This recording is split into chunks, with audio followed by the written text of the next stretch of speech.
Hello guys, আসসালামু আলাইকুম। আমি আজকে রুই মাছ আলু টমেটো দিয়ে পাতলা ঝোল রান্না করি। এখন আমি একটা ফ্রাই প্যান দিলাম,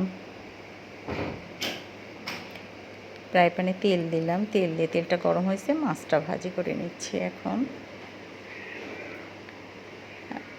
এখন আমি মাছটা ভাজি করলাম, দিলাম মাছগুলি। এখন মাছগুলো দেখেন কড়া করে ভাজি করে নিচ্ছি। মাছটাকে উল্টো করে দিয়ে আমি আবার কিছু মাছ ছিল সেটা আবারও দিলাম এটা থেকে। আচ্ছা, আমার মাছগুলি ভাজি করা হয়ে গেছে। আমি কড়াইটা দিচ্ছি, কড়াই দিয়ে তেল দিয়ে দিলাম চুলাতে, পেঁয়াজ দিচ্ছি। এখন আমি পেঁয়াজটা একটু লাল লাল করে ভেজে নেব।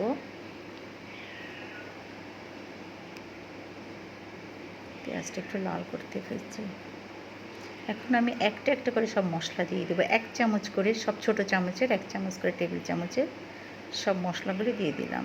ঝাল, ধনে, জিরা সব বাটা দিয়ে দিচ্ছি, সবগুলো দিয়ে দিলাম। দিয়ে মশলাটা আমি ভালো করে কষাই নেব। একটু নাড়াচাড়া করে কষাই নিলাম। নিয়ে আমি অল্প একটু পানি দেবো যাতে মশলাটা একটু গন্ধ না লাগে, সেই জন্য অল্প একটু পানি দিয়ে মশলাটাকে একটু কষাই নেব আর কি। এখন মশলাটাকে একটু ভালো করে নাড়াচাড়া করে নিচ্ছি। এখন দেখেন মশলাটা একদম শুকনো শুকনো করে কষা ফেলছি। এখন আমি আলুটা দিয়ে দিচ্ছি, তারপরে দিব টমেটো দিয়ে এটাকে আমি একটু নাড়াচাড়া করে নিব। আচ্ছা, ভালো করে এই যে নাড়াচাড়া করে নিলাম। এখন একটু কষানো পানি দিতে হবে। এটা আমি অল্প করে পানি দিয়ে দিলাম, কষানো পানিটা দিয়ে এখন আমি ঢাকনা দিয়ে ঢেকে দেব।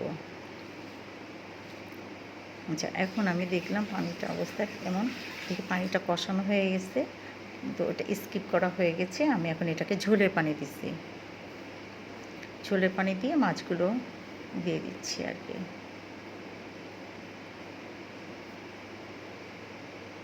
দিয়ে আমি মাছটা ঢেকে দিলাম।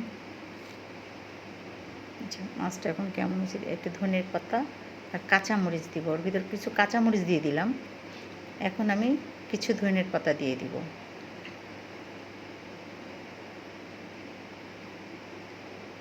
দিয়ে এখন একটু দেখব কেমন অবস্থা।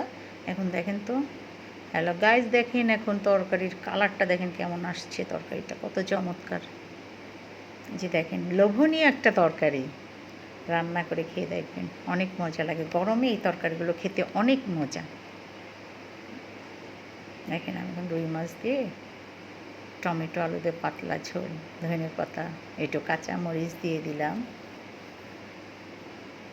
যদি ভালো লাগে, ভালো থাকে, তাহলে পাশে থাকবেন। ভালো লাগলে